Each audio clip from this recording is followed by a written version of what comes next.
Hello and welcome back to Game Develop Repeat. I'm your host Chris, and in today's episode I want to talk with you about being bad at things, being awful at them, sucking at things, being unskilled. Something which we've all done, but I think we all react to differently, and I want to kind of reframe bad as good. I want to talk about it in games first, and then use that as a jumping off point to talk about being bad at game development or art or creative works or whatever other difficult skill we're thinking about here.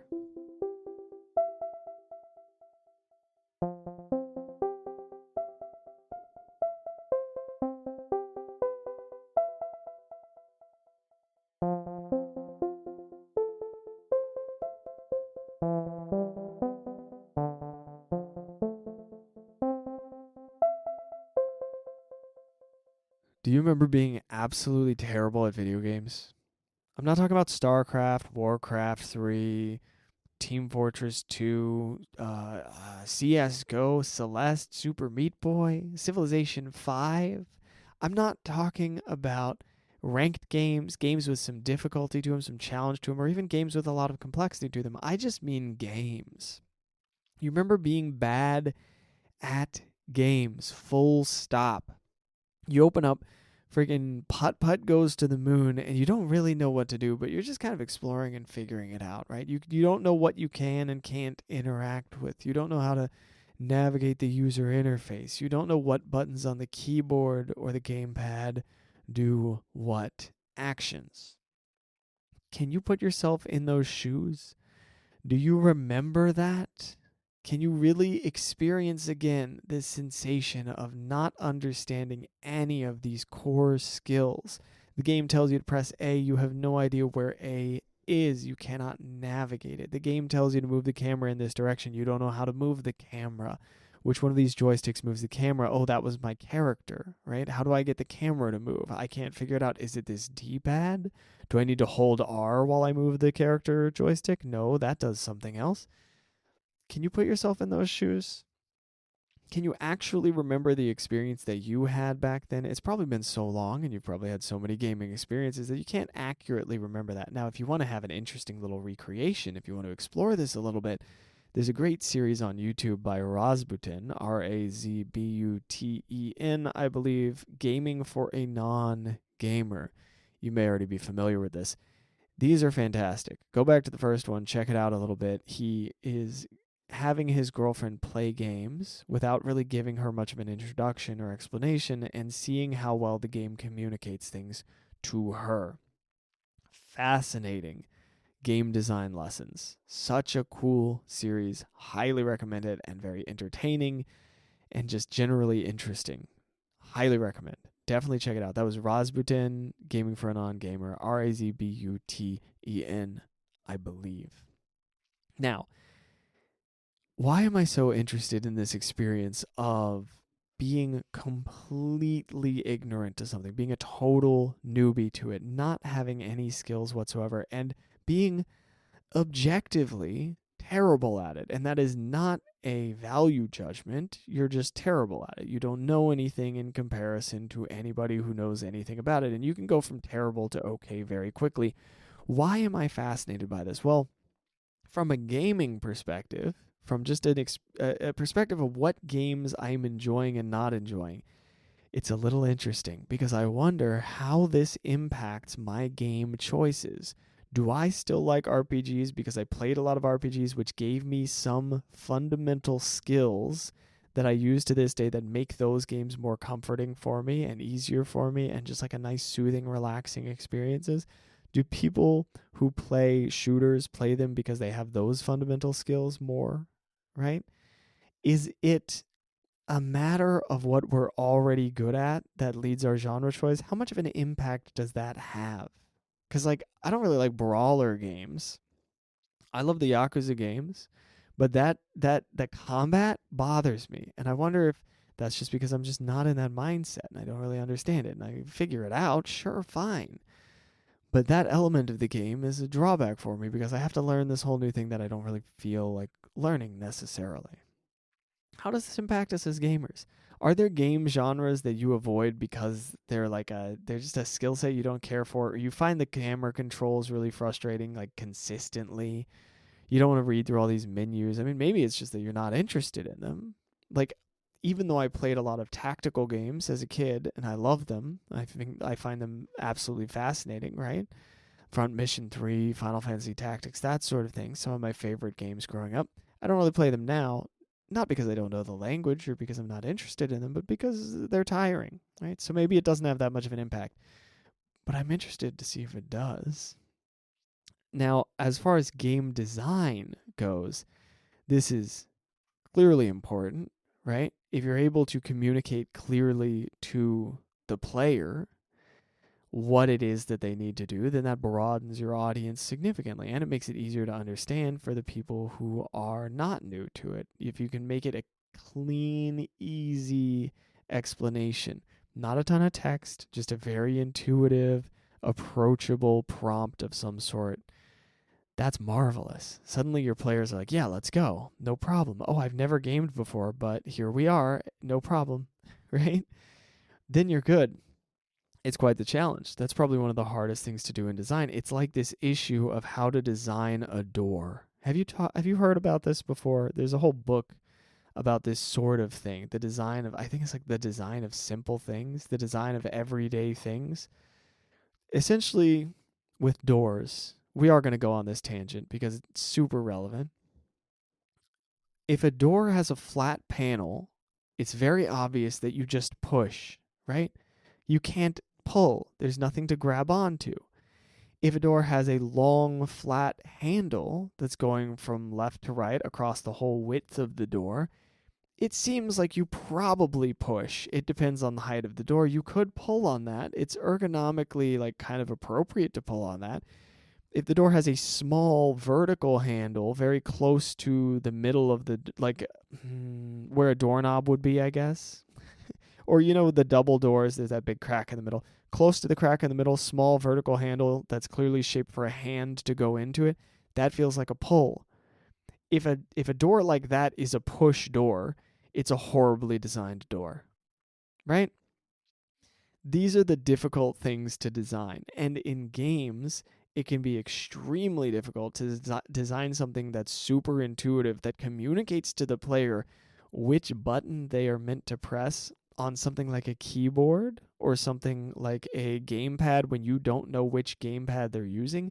I've seen some really nice gamepad prompts in recent years with just highlighted buttons that are like very effectively highlighted, where it's very clear which button is actually the highlighted button. This is another thing that drives me crazy. Sometimes you see a game UI or a DVD UI, not to age myself, for a movie, where you're not sure which option is highlighted because there are two options and one is darker and one is lighter, and you don't know if they went for the dark highlight or the light highlight, so you click back and forth between the two and you have no way of knowing for sure which thing is highlighted. So you're either trying to click new game or continue in your game, and it's like, well, I don't know. I can't tell.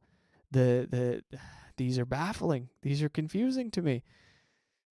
Because like, is the kind of a faded bright color, is that the faded out one and then the dark solid one is what I'm hovering over, or is the brighter one the one that I'm hovering over because it's brighter? Anyway, I'm getting into the wildest of nitpick lands. How was I connecting this back to learning fundamental things? Oh yeah, you got to communicate these fundamental things, right? Some of the most obnoxious miscommunications are things like the door handle problem, because it makes the player feel so stupid. If you think you know what to press and you don't, it's horrific. It's so bad. It's like, oh, just imagine you're trying to walk through the door and it's a pull and it looks like a push, and you go to push and it's a pull, right? It's baffling. Right? And sometimes you'll just get stuck on that door because it's so clearly designed. Not that this has ever happened to me. You look at it and you're like, it's obviously a push, and then it turns out to be a pull. It's awful. It's a real day ruiner. There are video game equivalents of that all over the place. There are so many interactable objects. There's so many puzzles I've run into where I go, this is the solution to the puzzle. And it's like, no, it's not. I'm like, it's clearly the solution to the puzzle. And the game's like, no, it's not. I'm like, how do I jump over this? It's like, you can't jump over that. I'm like, nah, I'm pretty sure I can. And it's like, no, you can't. Right? That kind of thing drives me crazy because it makes me feel like an idiot. And I cope by saying, no, it is not me that is wrong. It is the designer that made a mistake here. Sometimes it is the designer that made a mistake. And sometimes I just have a strange perspective. And it's causing me to make foolish mistakes in game. Now, I've already covered a good bit of design because in the design chunk, in the develop chunk, I should say, of the podcast today, I actually want to talk about how this applies to like learning making games, right? This whole idea of being terrible at something and then getting good and then forgetting how terrible we used to be, that is very applicable to the learning process.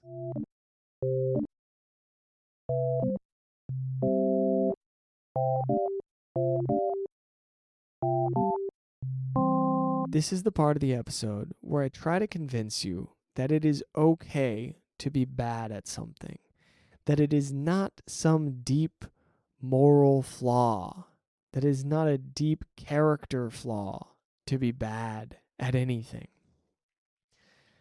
I would argue that noticing that you are bad at something is an opportunity to notice specifically how you are bad at it and then move forward and progress in that specific field.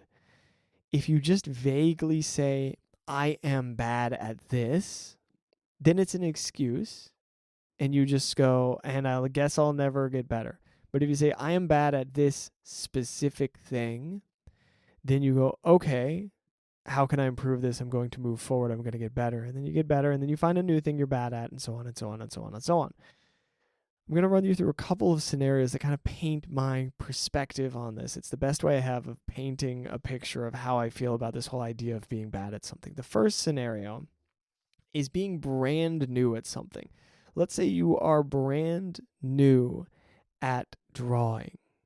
I'm quite bad at drawing. Let's say I try to draw a giraffe and I end up drawing well, in my mind it's a giraffe, but it's kind of a cow, It's kind of a cow with a weird tail, weird legs. It's got hooves, but like stick legs. It's got these weird circles on it. It's like a cow with too many small circles, and the neck's not long enough, and the face is all wrong, and it's just a bizarre looking cow, right? But it's my first day drawing, so it doesn't matter to me. I just go, all right, nice. I tried to draw something. I slap a sticker on it. I put it on the fridge. Done. Gold star, right? It doesn't matter when it's your first day doing it. It's completely fine, right? It's no big deal. There's no pressure because you're just learning. You're brand new. Is somebody's going to expect you to be great at this? No. It's day one. You're not going to be great at this. You have no experience with it. It's completely fine. You're a toddler. You're a baby trying to draw for the first time. It does not matter. And this brings me to scenario number 2. Let's say that you've been working on something for a while. You've been working on this particular skill for a while, and now you're struggling with a different version of it, a different variation on the skill. You've been drawing giraffes, you've gotten very good at it, and now you're drawing a human face. And you're suddenly bad at it, and you go, I am bad. I am a bad artist. I'm a bad this. I'm a bad that. I'm a bad whatever. Well, hold on there. You've only been drawing giraffes, and now you're drawing a human face. They're completely freaking different things. They're so wildly different. You're learning a new skill. It may feel like it's not a new skill. This happens constantly, and this is such a trap in game development, and I'm going to dig into that just a second. This happens all the time where you go, oh, I should be good at this. This is when it happens, right? This is when you're like, I've been working on this for 3 years. Why am I so bad at drawing? All of my efforts have been worthless. All my efforts have gone to waste. What? 3 years of drawing for nothing. I can't even draw a freaking face. No, dude, you're just learning a new thing. Just work on drawing the face. It's fine. Or don't draw the face. Draw a giraffe. What do you need to draw? Okay, learn those skills. Keep going. Keep drawing. Focus in. Work on the thing that you need to work on. You are exploring a new thing. It's brand new, And so it's okay that you suck at it because it's a brand new thing. You've got tons of crossover skills for learning this new thing, which is fantastic, but it is still a new thing. And until you learn how to do it, it's still new. It's still unfamiliar. Every little thing you learn about it, every new little thing is a new detail that you understand. But if you're still struggling, it's still new. This is so relevant to game development because we can look at it and we can go, oh, I have the whole design. I know exactly what it's going to be. And then we try to put it into code and we're like, why can't I put this into code? Because code is different from design. And you're working on a new thing. You're working on a brand new game. It's got a whole new angle. You're working in a new engine. You're working on a new graphical style. You've got new visual design. And also, everything has been updated recently, right? Everything is new all the time. And it's always going to feel like, oh, man, why am I not good at this? I've been doing this for so long. I've got all these problems with it. Also, you're running into the problem that we had earlier when we were talking about gaming, like playing games. You're forgetting all the fundamental skills you're having. You can learn this new game so quickly compared to somebody who knows nothing about this at all. You are still benefiting from all of those skills, right? But now you're beating yourself up over not being amazing at this day one when it's still a new skill. You know, you're still learning a new thing. You're still learning a new thing every time. So just forgive yourself for sucking. It's fine. It's day one. Slap a sticker on it, put it on the fridge, move forward, keep making progress. Even if you've been working in this engine for 5 years, if you were doing something new in it, you're going to be bad at it. And my God, you're going to be bad at so many things in game development. I've only been working on game dev for like maybe 2 years now, something like that. I released the one Steam game. I am now really coming to grips with the fact that everything I do is going to be me learning something. When I first made a trailer, I was like, God, I got to learn this. Working with Steam, God, I got to learn this. Every single thing in game development is some variation on something I've already learned, right? And now it's getting to the point where I go, oh, okay, this is some variation on this. Oh, this is some variation on this. I've learned some of these fundamental things, and now like different software looks a little bit more familiar to me, right? The process of coding something looks a little more familiar. The structure of it, yeah. But every time I'm still encountering new things, it still feels like I have no clue what I'm doing. Always. And it always will. You know? It's just always going to be part of it.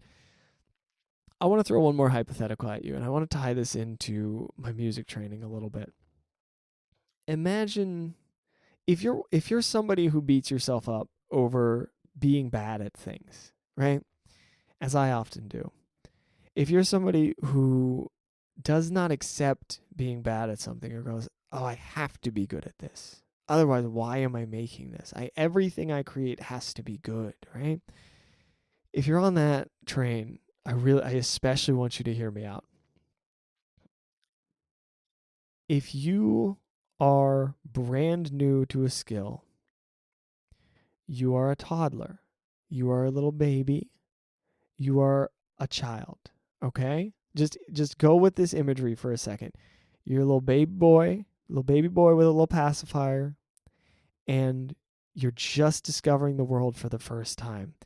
And you start drawing something in your oatmeal. You try to draw a smiley face. It's kind of messy, whatever, but you draw a smiley face. There you go. And then maybe down the line you're a toddler and oh, you draw a little stick figure. There you go. Good job. You drew a stick figure. And then maybe later you're drawing the friggin' giraffe thing we talked about or whatever. Or you're working towards this and you're drawing more and more advanced things. Imagine every step along the way you are talking to that toddler, right? So if you create something and you go, "My God, this is terrible. This is so bad. I need to be better. How could I make something this bad? How will I ever make money in this career? How will this ever become my livelihood? This is a disgrace. I will never be a programmer. I'll never be a game developer. I'll never pull this off." You're talking to a child, bud. You're talking to a child. You are developing right now. Okay?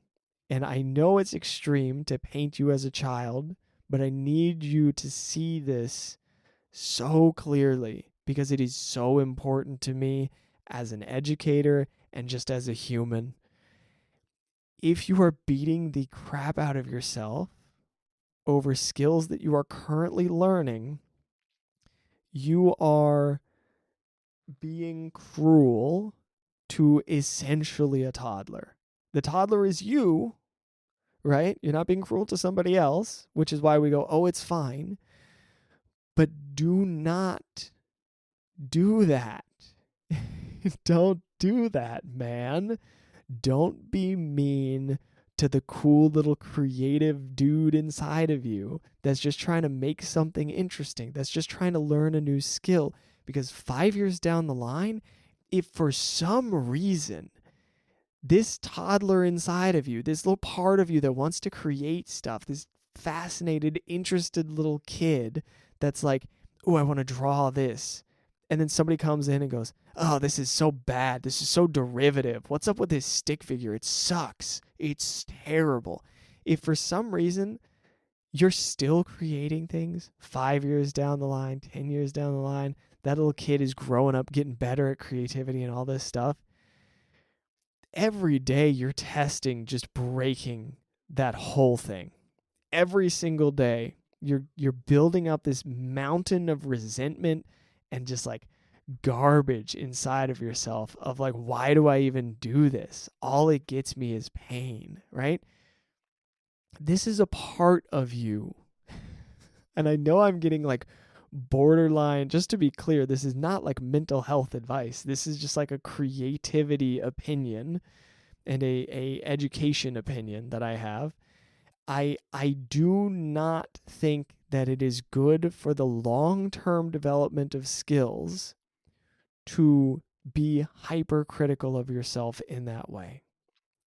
To close out this point, I'm going to make two examples. One, toddler does something wrong. You offer a gentle correction. You go, oh, hey, or they're learning something. They're learning how to ride a bike or whatever. And you give a little bit of guidance, you scoot them forward and you go, oh, wow, good job, great job. We made progress. Alternatively, toddler's learning to ride a bike and they fall over and you're like, oh my God, how could you be so clumsy? Right? Which one of these is more productive? This is what I'm getting at. Just treat yourself kindly, man. You know, it's hard to do, but I hope that this imagery helps with it because I'm going to try to use this myself, right?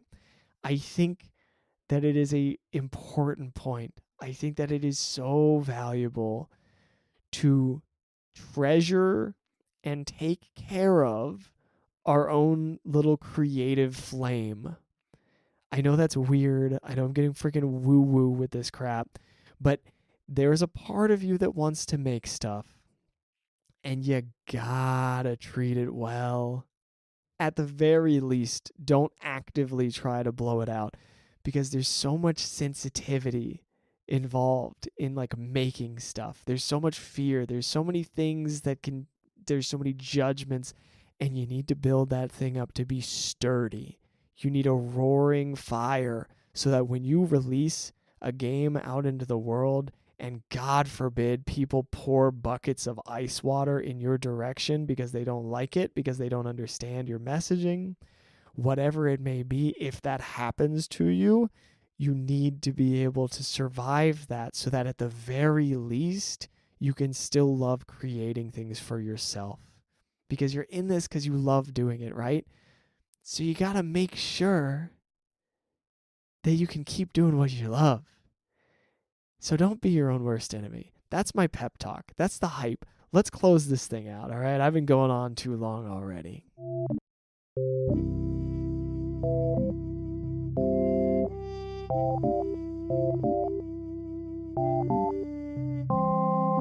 Got two questions. The first one's a little odd this time.